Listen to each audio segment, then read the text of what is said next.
Hello everyone. तो last class में हमने पढ़ा था बेसिक्स। उसके बाद हमने पढ़ा था linear equation in one variable. उसके बाद हमने पढ़ा था पॉलिनोमियल्स। उसके बाद हमने किया था फैक्टराइजेशन। उसके बाद हमने किया था ट्यूटोरियल्स। ट्यूटोरियल्स में हमने कुछ वर्ड प्रॉब्लम्स भी किए थे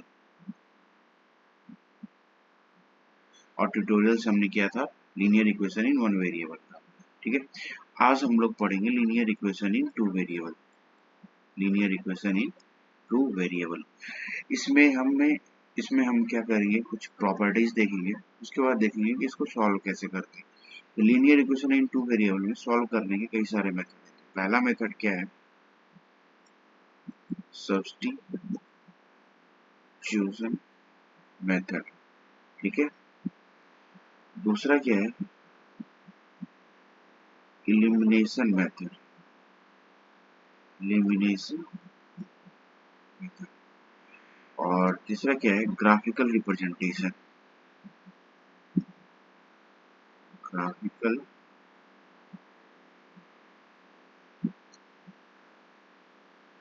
ग्राफिकल रिप्रेजेंटेशन।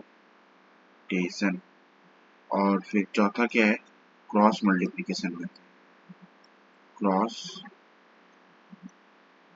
मल्टीप्लिकेशन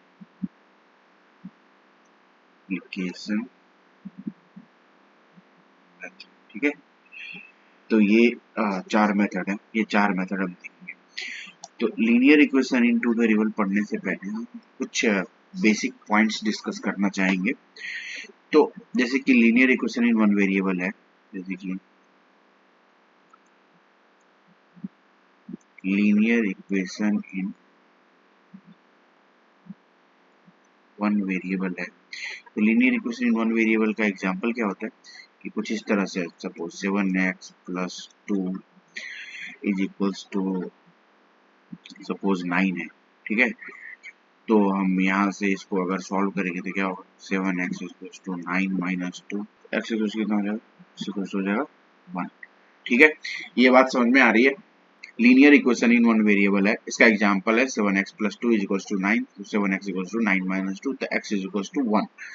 अब अगर सपोज हम इस ग्राफ को एक्स वाई एक्सिस पे प्लॉट करना चाहें, सपोज कि ये एक्स वाई एक्सिस है, सपोज ये एक्स एक्सिस है और ये हमारा वाई एक्सिस है। ठीक है, और ये माइनस वाई एक्सिस और ये माइनस एक्स एक्सिस। तो अगर हम इस ग्राफ को प्लॉट करना चाहें तो x equals to 0, x equals to 1, 2, 3।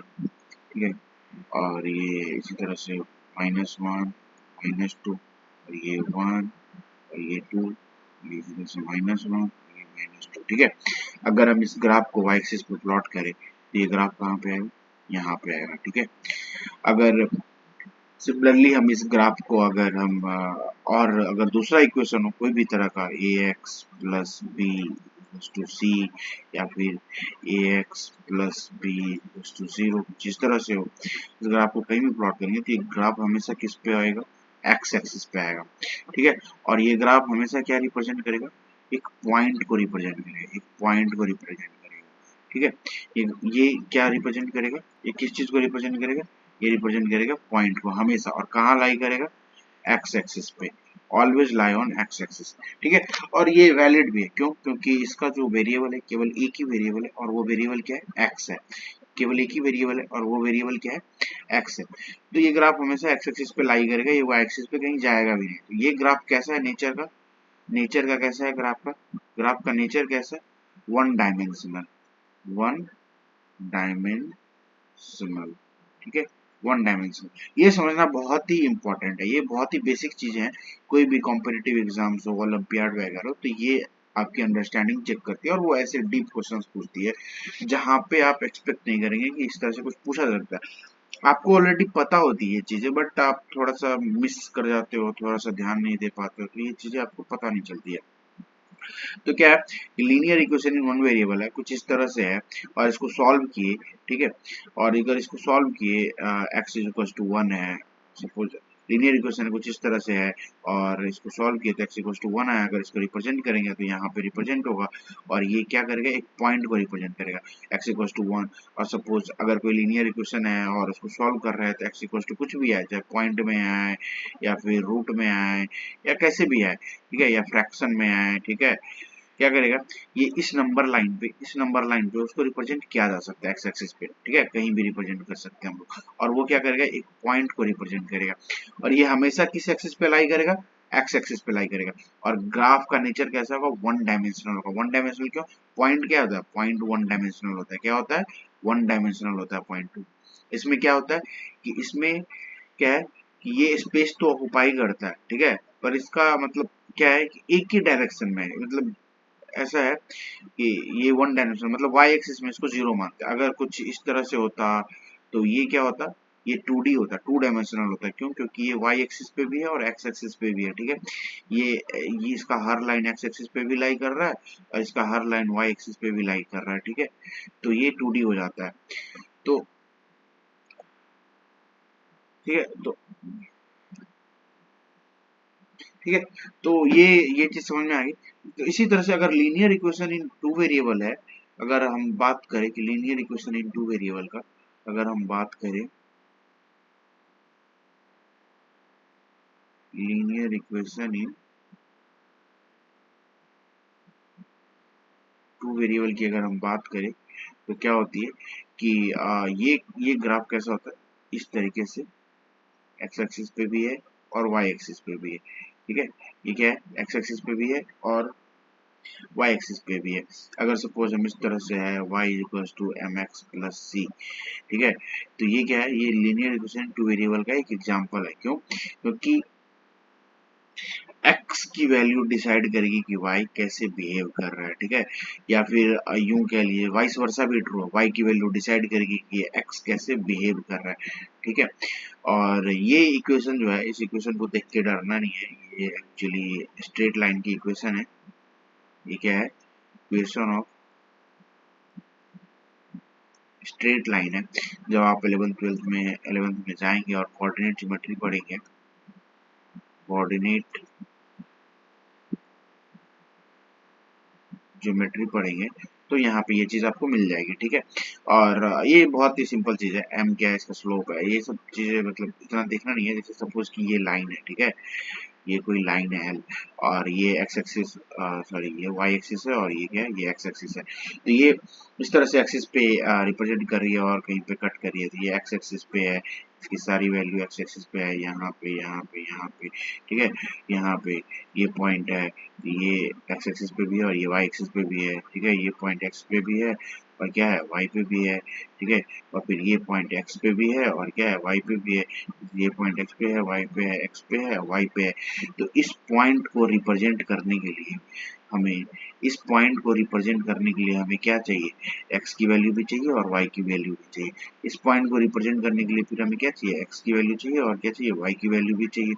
इस पॉइंट को भी रिप्रेजेंट करने के लिए क्या चाहिए, एक्स की वैल्यू भी चाहिए और वाई की वैल्यू भी चाहिए। एक्स की वैल्यू अलोन इस पॉइंट को रिप्रेजेंट नहीं कर पाएगी। एक्स की वैल्यू अलोन किस पॉइंट को रिप्रेजेंट करेगी, जो पॉइंट मतलब जो एक्स एक्सिस पे है, एक्स एक्सिस पे है। सपोज ये पॉइंट है, ये एक्स एक्सिस पे है ये, और यहाँ पे क्या है, ये जीरो है, ये क्या है, वाई एक्सिस, वाई क्या हो गया, जीरो हो गया।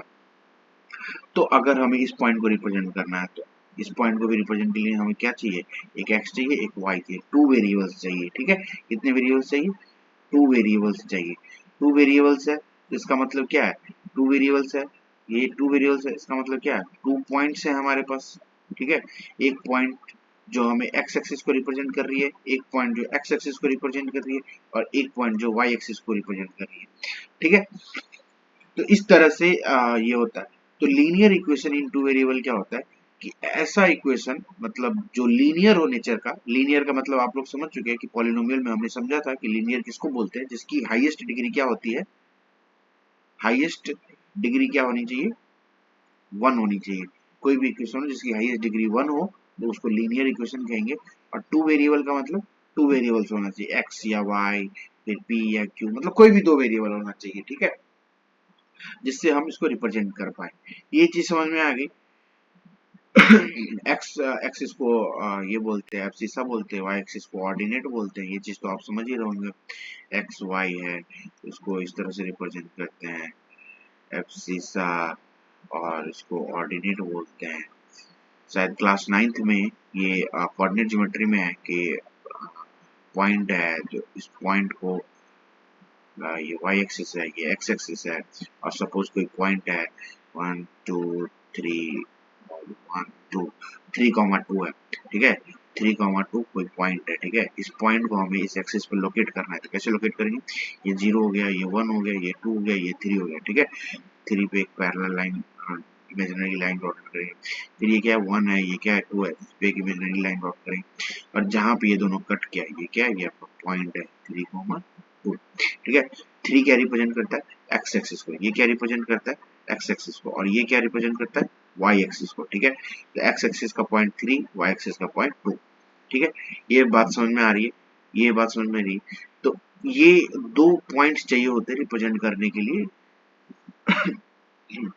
इस तरह के पॉइंट्स को, मतलब या इक्वेशन को। और इसको क्या, ये कैसा है 2D इक्वेशन है, 2D इक्वेशन है, क्यों, ये 2D है, इसका नेचर कैसा है 2 डायमेंशनल, क्या है 2 डायमेंशनल, शॉर्ट में इसको क्या कहते हैं 2D कहते हैं, शॉर्ट में इसको क्या कहते हैं 2D कहते हैं, 2 डायमेंशनल, और शॉर्ट में इसको क्या कहते हैं, शॉर्ट में इसको 2D कहते हैं। ये बात समझ में आ गई, ये बात समझ में आ गई। तो हम आगे बढ़ते, तो linear equation in one variable की बेसिक्स, जो कहते हैं कि बेसिक फॉर्मेट क्या होता है, फॉर्मेट, ठीक है, बेसिक फॉर्मेट, ठीक है। Linear equation in two variable की बेसिक फॉर्मेट क्या होती है कि a1x plus b1y plus c1 is equal to 0, और a2x plus b2y plus c2 is equal to 0, और यहाँ पे ये इक्वेशन नंबर 1 है और ये इक्वेशन नंबर 2 है, ठीक है। यहाँ पे ये दो इक्वेशन क्यों, क्योंकि जितने वेरिएबल्स होते हैं उतने इक्वेशन चाहिए होते हैं एक इक्वेशन को सॉल्व करने के लिए, ठीक है। तो नंबर ऑफ वेरिएबल्स डिसाइड करेगा कि हमारे पास नंबर ऑफ इक्वेशंस कितना है। सपोज कि हमारे पास number of variables will decide number of equations for solution, ठीक है। अगर नंबर ऑफ वेरिएबल हमारे पास 2 है और इक्वेशन एक ही है तो हम क्या करेंगे, सॉल्व नहीं कर पाएंगे, ठीक है। फिर हमें ये पॉइंट्स बनाना पड़ेगा, गेस करना, एग्जैक्ट सॉल्यूशन नहीं आएगा फॉर सॉल्यूशन। कैसा सॉल्यूशन, एग्जैक्ट सॉल्यूशन, ठीक है, सॉल्यूशन एग्जैक्ट सॉल्यूशन के लिए, ठीक है। क्यों, क्योंकि अगर सपोज कि ऐसा है 7x plus 2 is equals to 9 है, ठीक है, और ये linear equation in one variable है, ये कैसा है वन वेरिएबल है, ठीक है, और एक ही वेरिएबल है इसमें, इसीलिए ये एक ही इक्वेशन है, ठीक है, एक ही वेरिएबल है इसीलिए एक ही इक्वेशन है। इससे क्या करेंगे 7x is equals to 9 minus 2, और 7x इज इक्वल्स टू कितना हो जाएगा 7, x इज इक्वल्स टू 7, ठीक है, एक वेरिएबल है इसीलिए एक इक्वेशन है, और इसको हम सॉल्व कर पाए, और ये x की क्या होगी, एग्जैक्ट वैल्यू होगी इस क्वेश्चन के अकॉर्डिंग, ठीक है। अब सपोज कि हमारे पास क्वेश्चन इस तरह से है, ठीक है, अब सपोज कि हमारे पास क्वेश्चन इस तरह से है 7x plus 2y is equals to 9 है, ठीक है।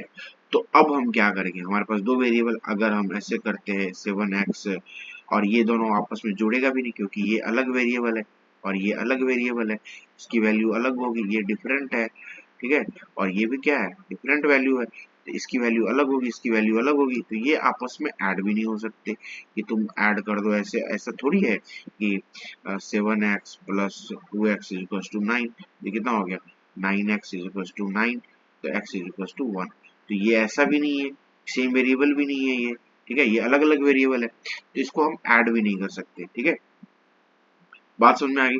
तो हम क्या करेंगे कि हम इसमें मतलब कुछ मैनिपुलेट करेंगे, या तो फिर हम ऐसे करेंगे कि हम एक x और y की वैल्यू ले लेंगे, अगर x 0 लेंगे तो ये चीज 0 हो गई, तो ठीक है, तो ये पूरा टर्म 0 हो गया, तो ये पूरा टर्म 0 हो गया, तो 2y बराबर 9, तो अब ये लीनियर इक्वेशन वन वेरिएबल बन गया, वेरिएबल रिड्यूस कर दिया हमने यहाँ से, तो y बराबर 9/2 ऐसे करके निकाल सकते हैं, ठीक है। या फिर हम ऐसा कह दें, ठीक है, या फिर हम ऐसे करें कि y बराबर हम ले ले 1 ले ले, तो फिर क्या हो जाएगा y की वैल्यू 1 हो जाएगी, y की वैल्यू की जगह पे क्या आ जाएगी 1 आ जाएगी, तो 2 इंटू 1 कितना हो जाएगा 2 हो जाएगा, तो हम यहाँ पे ये लिख सकते हैं, क्या लिख सकते हैं, 7x plus 2 into 1 equals to 9।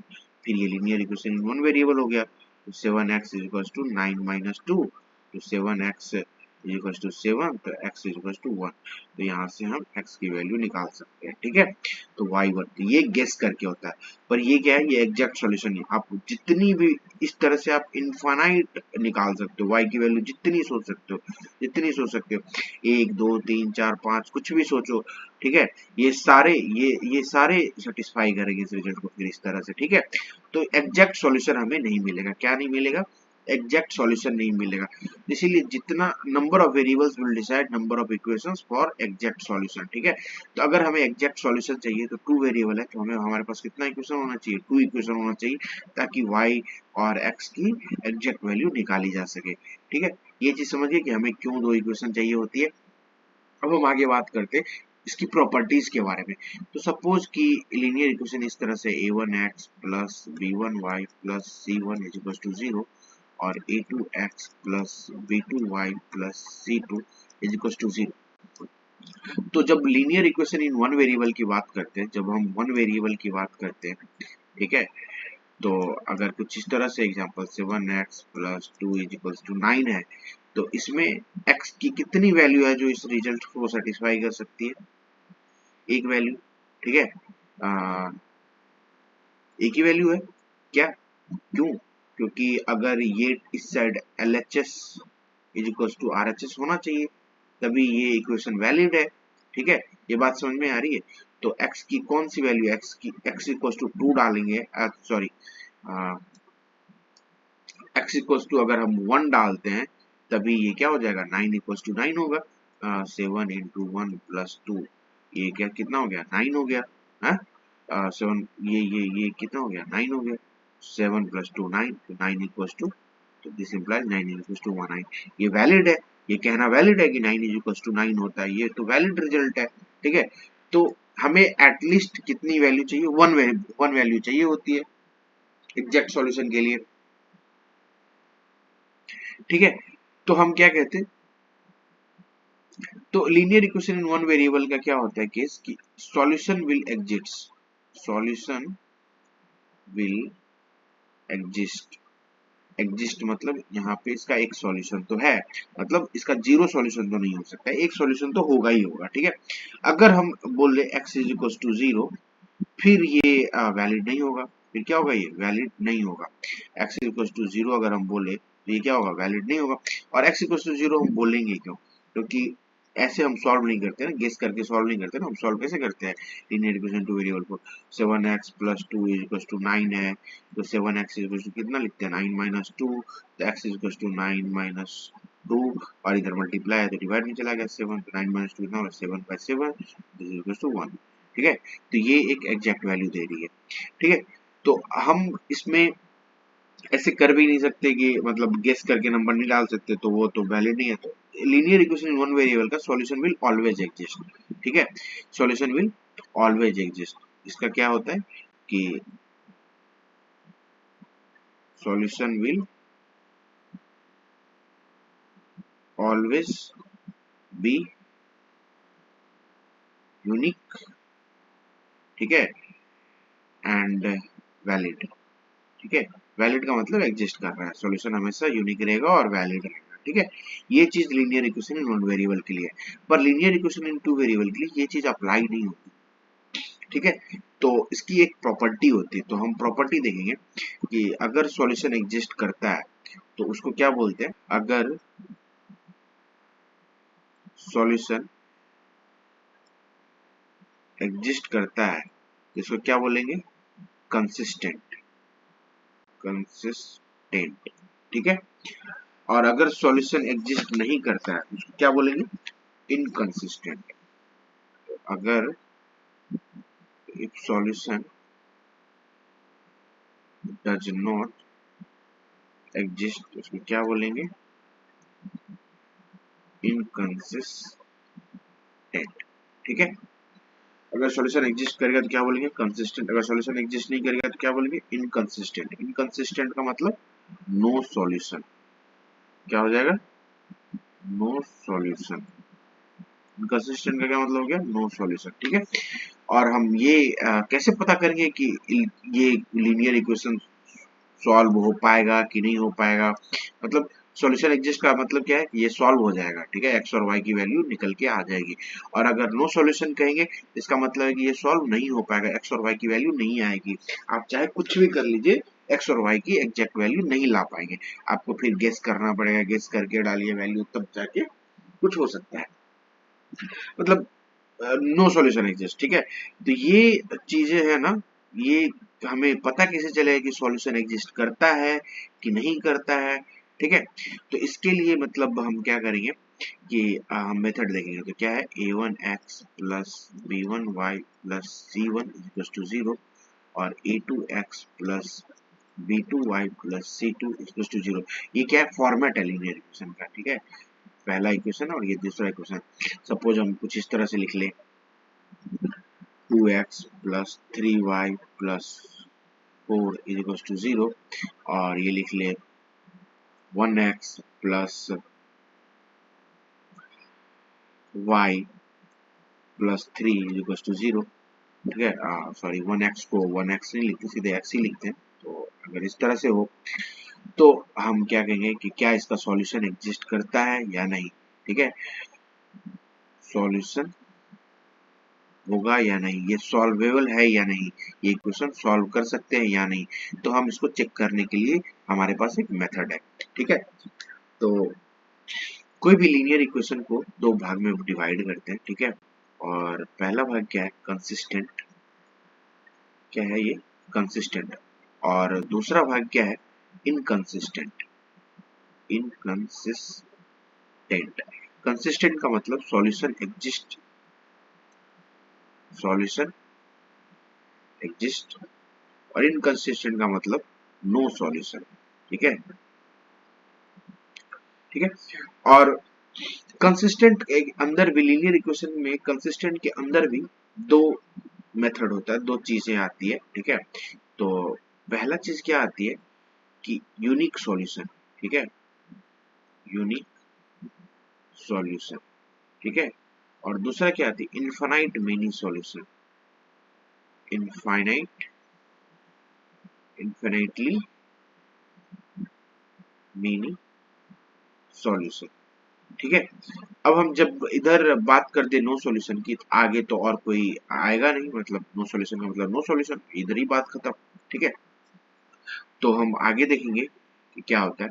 तो सपोज कि हमारा इक्वेशन कुछ इस तरह से है, a1x plus b1y plus c1 equals to 0 और a2x plus b2y plus c2 equals to 0, और ये हमारा इक्वेशन है। तो हम क्या करेंगे, देखेंगे कि अगर पहला क्या, यूनिक सॉल्यूशन। ठीक है, यूनिक सॉल्यूशन अगर होगा तो कैसे देखेंगे? सॉरी, मैं इसका कलर चेंज कर देता हूँ। ठीक है, तो अगर हम देखेंगे पहला कि यूनिक सॉल्यूशन की बात करें, अगर इस इक्वेशन का सॉल्यूशन यूनिक होगा, यूनिक सॉल्यूशन की अगर हम बात करें तो वो कैसा होगा? तो इसके लिए एक मेथड है। क्या है? a1 by e2 is not equals to b1 by b2। और ये a1 और a2 क्या है? ये कॉफिशिएंट्स है। ठीक है, ये क्या है? कॉफिशिएंट्स है x के। ठीक है, ये कॉफिशिएंट्स है किसके? x के, ये कॉफिशिएंट्स है। और ये क्या है? कांस्टेंट टर्म है, constant term, coefficient of x, coefficient of x। और ये क्या है? इक्वेशन 1 है। ठीक है, और ये क्या है? इक्वेशन 2 है। ये coefficient of x in equation 1, coefficient of x in equation 2। ठीक है, a2, a1 क्या है? Coefficient of x in equation 1, और a2 क्या है? कोएफिशिएंट ऑफ x, ठीक है, इन इक्वेशन 2। ठीक है, और b1 क्या है? Coefficient of y in equation 1। ठीक है, इक्वेशन 1 में। और b2 क्या है? Coefficient of y in equation 2 में। ठीक है, ये बात समझ में आ रही? अगर हम बोले कि इनफाइनाइटली मेनी सॉल्यूशन है, इनफाइनाइटली मेनी सॉल्यूशन, तो हम क्या करेंगे? इनफाइनाइटली मेनी सॉल्यूशन की अगर हम बात करें तो ये कैसा होगा? इसका क्या होता है? a1 by e2 is equals to B1 by B2 is equals to C1 by C2। मतलब ये जो कोफिशिएंट्स है A1 बाय A2 का रेशियो बराबर हो B1 बाय B2 के रेशियो से, ठीक है, और ये बराबर हो C1 बाय C2 के रेशियो से, तो हम क्या कहेंगे, इनफाइनाइटली मेनी सॉल्यूशन होगा, ठीक है। और अगर हम नो सॉल्यूशन की बात करें, ठीक है, नो सॉल्यूशन के केस में तो हम कैसे पता करेंगे कि इसका नो सॉल्यूशन हो। तो अगर हम इस तरह से देख ले कि A1 by A2 is equals to B1 by B2, ठीक है, is not equal to C1 by C2, तो हम क्या कहेंगे कि नो सॉल्यूशन। अगर ऐसा केस है तो क्या होगा, नो सॉल्यूशन, ठीक है। ये बात समझ में आ गई, ये बात समझ में आ गई सबको, ठीक है। अब हम देखते हैं कि सपोज कि अगर हम देखें कुछ इस तरह से, ठीक है, अब हम कुछ इस तरह से देखें, सपोज कि हम बोले यूनिक सॉल्यूशन, ठीक है, यूनिक सॉल्यूशन, ठीक है, यूनिक सॉल्यूशन इसका मतलब क्या है, ये कंसिस्टेंट इक्वेशन, कंसिस्टेंट है, ठीक है। और क्या बोल सकते हैं इसका, A1 by A2 is not equals to B1 by B2, ठीक है। और अगर हम इसमें ग्राफ की बात करें कि इसका ग्राफ कैसा दिखेगा, ठीक है, इसका ग्राफ कैसा दिखेगा, तो ग्राफ क्या होगा, इंटरसेक्टिंग होगा, intersecting, intersecting at one point, at one point, intersecting at one point कहने का क्या मतलब है, इंटरसेक्टिंग एट वन पॉइंट कहने का क्या मतलब है कि सपोज ये y एक्सिस है और ये x एक्सिस है और इस पे दो ग्राफ बन रहे हैं, तो ग्राफ कहीं पे इंटरसेक्ट करेंगे, ये यहाँ पे जो है, मतलब यहाँ पे जो है क्या हो रहा है, ग्राफ इंटरसेक्ट कर रहा है इस पॉइंट पे, ठीक है। कहीं भी इंटरसेक्ट कर सकता है, सपोज कि यहाँ पे इंटरसेक्ट नहीं करके, ठीक है, ये y एक्सिस का ग्राफ है, ये x एक्सिस का ग्राफ है, अगर सपोज इंटरसेक्ट कुछ इस तरह से कर रहा है, ठीक है, तो ये कहाँ पे इंटरसेक्ट कर रहा है, यहाँ पे, ठीक है, ये यहाँ पे इंटरसेक्ट कर रहा है, ठीक है। और इसको क्या बोलेंगे, ये इंटरसेक्टिंग है, ये एक पॉइंट पे इंटरसेक्ट हो रहा है, और सपोज कि ये कोई लाइन है, एल लाइन है, और ये लाइन है, ये इसको एम बोल देते हैं, तो ये यहाँ पे इंटरसेक्ट कर रहा है, ठीक है। तो इस तरह से यूनिक सॉल्यूशन को इस तरह से डिस्क्राइब करेंगे, घबराने की जरूरत नहीं, हम आगे इसको डिटेल में देखेंगे। और फिर अगर इस तरह से है, इनफाइनाइटली मेनी सॉल्यूशन है, इनफाइनाइटली मेनी सॉल्यूशन है, अभी हम लोग क्या कर रहे हैं, अभी हम लोग सिर्फ प्रॉपर्टीज देख रहे हैं, हम लोग ने अभी ये नहीं सीखा कि लीनियर इक्वेशन इनटू वेरिएबल को सॉल्व कैसे करते हैं, ठीक है। हम बस अभी उसकी प्रॉपर्टीज देख रहे हैं, प्रॉपर्टीज देख के मतलब कोई इक्वेशन लिखा हुआ है उसको देख के हम क्या क्या अनुमान लगा सकते हैं या क्या क्या कह सकते हैं, इक्वेशन के सॉल्यूशन होंगे कि नहीं होंगे, ठीक है, इक्वेशन का सॉल्यूशन होगा कि नहीं होगा, इक्वेशन कैसा होगा, इंटरसेक्टिंग होगा या फिर कैसा होगा, ये मतलब एक्स वाई एक्सिस पे अगर हम प्लॉट करें तो इक्वेशन कैसा होगा, इंटरसेक्टिंग होगा कि नहीं होगा, यूनिक सॉल्यूशन होगा, अगर सॉल्यूशन होगा तो कैसा होगा, यूनिक होगा कि मेनी सॉल्यूशन होगा कि नो सॉल्यूशन होगा, तो इसकी बात हम कर रहे हैं। हम अभी ये नहीं देख रहे हैं कि इक्वेशन को सॉल्व कैसे किया जाता है, ठीक है। तो पहले हम ये देख लेते हैं, उसके बाद हम देखेंगे कि इक्वेशन को सॉल्व कैसे किया जाता है, ठीक है। तो इनफाइनाइटली मेनी सॉल्यूशन की अगर हम बात करें तो ये भी क्या है, ये भी कंसिस्टेंट है, कंसिस्टेंट, ठीक है, कंसिस्टेंट है, इसका भी सॉल्यूशन एग्जिस्ट करता है। और इसका क्या होगा, A1 by A2 is equals to B1 by B2 is equals to C1 by C2, ठीक है। और इसका ग्राफ का नेचर कैसा होगा, इसका ग्राफ का नेचर कैसा होगा, ठीक है, ओवरलैपिंग, ठीक है, ओवरलैपिंग, ओवरलैपिंग का मतलब क्या है, या फिर कोइंसिडेंट, कोइंसिडेंट, ठीक है, कोइंसिडेंट, कोइंसिडेंट या ओवरलैपिंग, या मतलब क्या हो गया कि अगर ऐसा ग्राफ है एक्स और वाई एक्सिस में, सॉरी ये हो गया वाई एक्सिस और ये हो गया एक्स एक्सिस, ठीक है। तो ऐसे ग्राफ आ रहा है तो इसी लाइन पे दूसरा ग्राफ भी आएगा, यही लाइन एल है तो यही लाइन क्या हो जाएगी, एम भी हो जाएगी, इसी पे आएगा दूसरा भी, ठीक है। अगर हम ग्राफ बना के प्लॉट करें तो इसी पे आएगा दूसरा भी, ठीक है। ये बात समझ में आ रही है, ये बात समझ में आ रही, ये समझ में आ गई। तो अब आगे बढ़ते, तो अगर हम बात करें कि नो सॉल्यूशन की, अगर हम बात करें इसकी नो सॉल्यूशन, अगर इक्वेशन इस तरह से है, नो सॉल्यूशन की हम बात करें, नो सॉल्यूशन की हम बात करें तो इसको क्या लिखेंगे हम, इनकंसिस्टेंट। ये क्या हो जाएगा, इनकंसिस्टेंट, जिसका सॉल्यूशन एग्जिस्ट नहीं करता, ठीक है।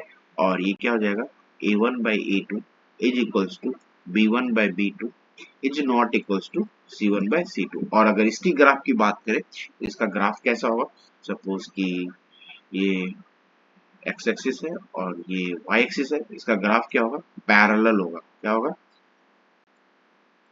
पैरेलल होगा। पैरेलल कहने का मतलब कि सपोज ये लाइन है एल, तो दूसरा लाइन होगा एम, ठीक है। आप इसको किसी भी डायरेक्शन में बढ़ाते जाओ, ये दोनों एक दूसरे पे कभी मीट नहीं करेंगे, ठीक है। तो इस तरह से इसका ग्राफिकल रिप्रेजेंटेशन होगा, ठीक है। अभी हम डिटेल में क्वेश्चंस करेंगे और सॉल्व करेंगे और देखेंगे। तो हमने शुरुआत में एक इक्वेशन लिया था, ठीक है।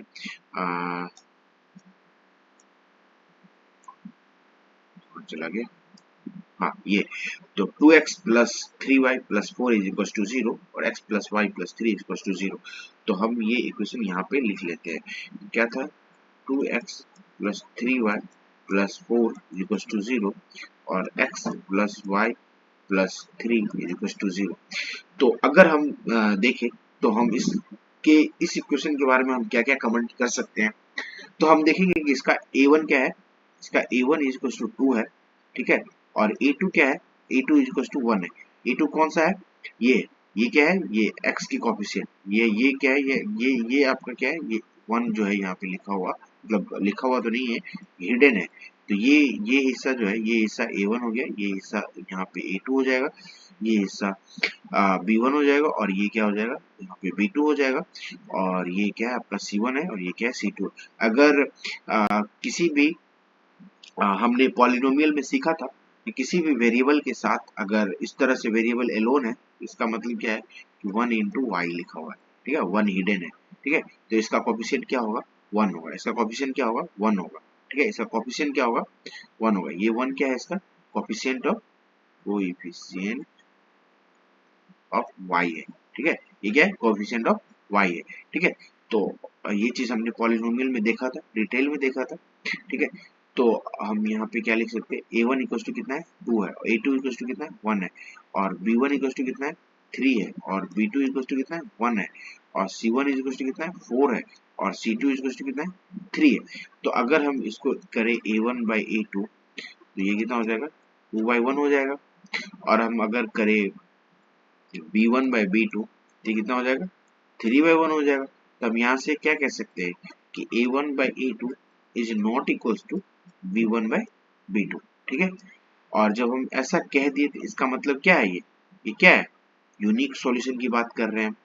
अभी हमने पढ़ा था, अभी जस्ट पढ़ा था यूनिक सॉल्यूशन की प्रॉपर्टी क्या है, यूनिक सॉल्यूशन की बात करें। यूनिक सॉल्यूशन कहने का मतलब इसका सॉल्यूशन एग्जिस्ट कर रहा है और इसका ग्राफ कैसा होगा, इंटरसेक्टिंग, इंटरसेक्टिंग। अभी हमने पढ़ा था इंटरसेक्टिंग, ठीक है, अभी हमने पढ़ा था।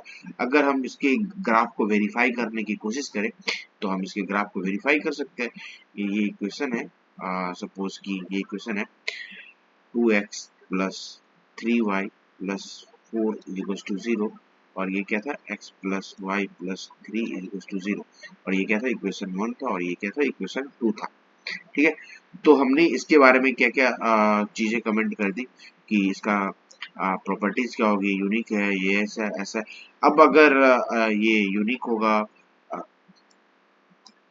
ये यूनिक सॉल्यूशन होगा, इंटरसेक्टिंग है, ठीक है, और ये इसका a1 a2 b1 b2 इसका c1 c2 ऐसे। और ये हमने अभी जस्ट पढ़ा था फॉर्मूले में कि ये क्या है, ये इसका चेक करने का मेथड है कि चेक कैसे करेंगे कि ये यूनिक सॉल्यूशन है या नहीं। ये देख रहे हैं यहाँ पे, ये यूनिक सॉल्यूशन है कि नहीं, ठीक है। और ये इन्फिनिटली मेनी सॉल्यूशन का है, ठीक है। इसी तरह से हम यहाँ पे देख रहे हैं यूनिक सॉल्यूशन के लिए क्या प्रॉपर्टीज है, a1 into by 2 is not equal to b1 by b2। और इन्फिनिटली मेनी सॉल्यूशन की क्या प्रॉपर्टीज है, a1 by a2 is equal to b1 by b2 equals to c1 by c2। No solution के लिए a1 by a2 is equal to b1 by b2 is not equal to c1 by c2, ठीक है। और तो ये equation था। अब अगर हम इस इक्वेशन की सपोज की हम कुछ प्रॉपर्टी चेंज कर दे, तो हम इस तरह से कर दे 3x प्लस, और अगर हम इस तरह से कर दे 6y इक्वल्स टू 3 दे दे, और x plus 2y is equals to 1 दे दे। और अब हम अगर चेक करें इसके बारे में कुछ कमेंट करना चाहें, हम क्या कमेंट कर सकते हैं कि सपोज इसका a1 कितना हो गया, a1 इज इक्वल्स टू 3, इसका a2 कितना हो गया, a2 इज इक्वल्स टू 1, और इसका b1 कितना हो गया, b1 इज इक्वल्स टू 6, और इसका b2 क्या हो गया, b2 इज इक्वल्स टू 2। ठीक है, ये आपका a1 हो गया, ये आपका a2 हो गया, ये आपका b1 हो गया, और ये आपका b2 हो गया। a2 मतलब x को नहीं बोल रहे, x के साथ जो हिडन कोएफिशिएंट है 1 उसको बोल रहे हैं। ठीक है, यहाँ पे 1 हिडन है, तो ये 1 इसका कोएफिशिएंट हो गया। ठीक है, और ये इसका कांस्टेंट टर्म c1, और ये कांस्टेंट टर्म c2, तो c1 कितना हो गया 3, और c2 कितना हो गया 1 हो गया। ठीक है, अब अगर हम इनके बारे में कमेंट करना चाहें तो क्या होगा, a1 बाई a2 क्या हो जाएगा 3 by 1, this is equal to 3। ठीक है, और b1 बाई b2 क्या हो जाएगा 6 बाई 2, 2 1 जा 2, 2 3 जा 6, ये भी कितना आया 3 आया। ठीक है, और c1 बाई c2 क्या हो जाएगा 3 बाई 1, ये कितना हो गया 3 हो गया। तो हम क्या कह सकते हैं a1 by a2 is equals to b1 by b2 is equals to c1 by c2। ये हम क्या कह सकते हैं, a1 by a2 is equals to b1 by b2 equals to c1 by c2। इसका मतलब क्या हुआ कि इसका क्या होगा, सॉल्यूशन एग्जिस्ट करेगा, और सॉल्यूशन का नेचर कैसा होगा, infinite solution, infinitely many solution. ठीक है, इनफाइनाइटली मेनी सॉल्यूशन। ठीक है, इनफाइनाइटली मेनी सॉल्यूशन होगा। और इसका ग्राफ का नेचर कैसा होगा, ग्राफ का नेचर कैसा होगा, कॉन्साइड करेगा ग्राफ। कॉन्साइड करने का मतलब अगर ये x और y एक्सिस है, ये y एक्सिस है, और ये x एक्सिस है, तो अगर सपोज कि ये एक लाइन है ग्राफ की, तो दूसरी लाइन भी क्या होगी, इसी पे फॉल करेगी, दूसरी लाइन भी क्या होगी, इसी पे फॉल करेगी, और एक दूसरे को कवर कर देगी, ओवरलैप कर देगी। क्या करेगी, ओवरलैप कर देगी, कवर कर देगी एक दूसरे को, क्या करेगी, कवर कर देगी। ठीक है, ये कंप्लीटली कवर कर देगी। तो हमने क्या देखा कि ये a1 है, ये a2 है, ये a1 है, ये a2 है, ये b1 है, ये b2 है। कैसे, ये इक्वेशन 1 और 2 से। ठीक है, ये 6 है, ये 3 है, ये a1 है, ये a2 है, ये b1 है, ये b2 है, ये c1 है, ये c2 है। तो हमने लिख लिया a1 a2 b1 b2 c1 c2 लिख लिया। फिर हम चेक किए a1 बाई a2 चेक किए, फिर हम b1 बाई b2 चेक किए, फिर हम c1 बाई c2 चेक किए, और हम क्या देख रहे हैं कि सबकी वैल्यू सेम आ रही है। जिसका मतलब हम कमेंट कर रहे हैं कि a1 by a2 is equal to b1 by b2 is equal to c1 by c2। और जब ऐसा होता है तो क्या होता है, सॉल्यूशन एग्जिस्ट करता है, इनफिनिटली मेनी सॉल्यूशन होता है। ठीक है, इनफिनिटली मेनी सॉल्यूशन होता है। इसका ग्राफ का नेचर कैसा होता है, कोइंसाइड करता है ग्राफ। ठीक है, ये x और y ओवरलैप कर रहे हैं एक दूसरे पे और कवर कर रहे हैं। ठीक है, अगर हम इक्वेशन कुछ इस तरह से लिखें, 3x plus 6y is equals to 3x plus 6y plus 4, और हम इस तरह से लिखें x प्लस 2y और plus 3 is equal to 0 is equal to 0। Sorry, ये इक्वेशन 1 है और ये इक्वेशन 2 है। तो इसमें हम क्या कहेंगे, ये क्या है, ये क्या है, ये क्या है, ये अपना a1 है, a1 बराबर 3, और यहाँ पे हिडन 1 है। ठीक है, तो ये क्या हो गया, a2 बराबर 1 हो गया अपना। ठीक है, और ये क्या है, ये अपना b2 है, तो b2 बराबर 6, और ये क्या है अपना 2 है, तो सॉरी b1 है, ये b1 बराबर 6, और b2 बराबर कितना हो गया 2। ठीक है, और ये कितना है c1, तो c1 इज कितना हो जाएगा 4, और c2 इज कितना हो जाएगा 3। ठीक है, ये चीज हम देख लें। ठीक है, यहाँ से ये कितना है c2 है, ये क्या है c1 है। ठीक है, अब हम क्या करेंगे, अब हम चेक करेंगे, तो a1 बाई a2 कितना हो जाएगा आपका 3 by 1, this is equal to 3, और b1 बाई b2 क्या हो जाएगा अपना, ठीक है 6 बाई 2, तो 2 3 जा 6, तो ये भी कितना हो जाएगा 3 हो जाएगा, और c1 बाई c2 अपना क्या हो जाएगा 4 बाई 3। ठीक है, तो हम यहाँ से कह सकते हैं कि a1 by a2 is equal to b1 by b2 is not equal to c1 by c2। अच्छा, ये जो हम इक्वल टू का साइन देके काट रहे हैं, इस साइन का मतलब होता है नॉट इक्वल टू, ठीक है, not equal to, not equal to, ठीक है, इस साइन का मतलब होता है नॉट इक्वल टू, ठीक है। तो अब हम क्या करेंगे, अब हम तो इसके इसके बारे में हम क्या कहेंगे कि नो सॉल्यूशन, इस तरह के इक्वेशन का क्या होगा, no solution, no solution, no solution का नेचर कैसा होगा, इसका ग्राफ का नेचर कैसा होगा, पैरेलल लाइंस, कैसा होगा नेचर इसके ग्राफ का, पैरेलल लाइंस, पैरेलल लाइंस, ठीक है। पैरेलल लाइंस कहने का मतलब सपोज कि ये एक्स एक्सिस है और ये वाई एक्सिस है, तो ग्राफ कैसा होगा, ऐसे पैरेलल होगा एक दूसरे के, ठीक है, पैरेलल होगा एक दूसरे के, ठीक है। ये बात समझ में आ रही है, ये बात समझ में आ रही है सबको। ये क्या है, ये अपना a1 है तो हमने a1 लिख लिया, फिर ये क्या है, यहाँ पे a2 है, a2 छुपा हुआ है 1, तो हमने a2 लिख लिया, ठीक है। और ये b1 है तो ये हमने b1 लिख लिया, और ये क्या है b2 है तो हमने b2 लिख लिया।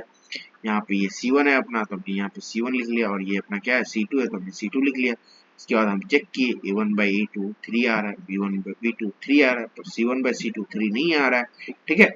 तो हम यहाँ पे क्या लिख सकते हैं, A1/A2 is equal to B1/B2 is not equal to C1/C2, यहाँ से हम देख रहे हैं, यहाँ से, ठीक है, ये चीजें हम देख रहे हैं यहाँ से, ठीक है। तो इसके बाद हम क्या कह सकते हैं कि ये नो सॉल्यूशन, मतलब इस तरह के क्वेश्चन का सॉल्यूशन एग्जिस्ट नहीं करेगा। आप ट्राई कर सकते कितना भी बनाने का, हम आगे देखेंगे इस तरह के क्वेश्चन को, ठीक है। और हम इसके बारे में क्या कह सकते हैं, ग्राफ के नेचर के बारे में कि ग्राफ का नेचर कैसा होगा, पैरेलल लाइंस होंगे, ठीक है।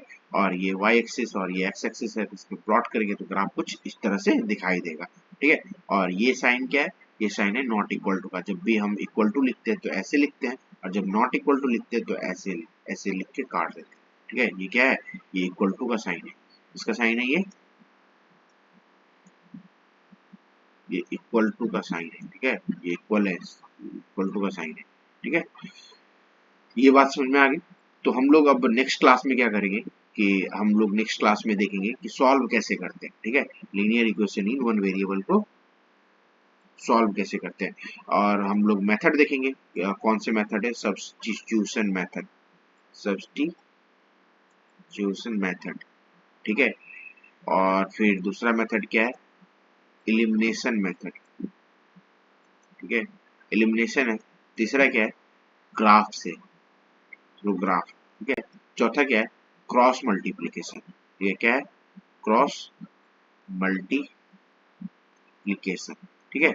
और ये सारे मेथड जो हैं, ये मेथड हमको बताएंगे कि हम इन इक्वेशन को सॉल्व कैसे करें, ठीक है। सपोज कि हमारे पास ऐसा है 3x plus 2y plus 1 is equal to 0, और x प्लस और अगर इस तरह से है x plus 4y plus 3 is equal to 0, और इस तरह से है, और इसका क्या है, a1/2 3 है, b1/2 1/2 है, तो ये इस तरह से इसका क्या हो जाएगा, यूनिक सॉल्यूशन हो जाएगा, ठीक है, यूनिक सॉल्यूशन हो जाएगा।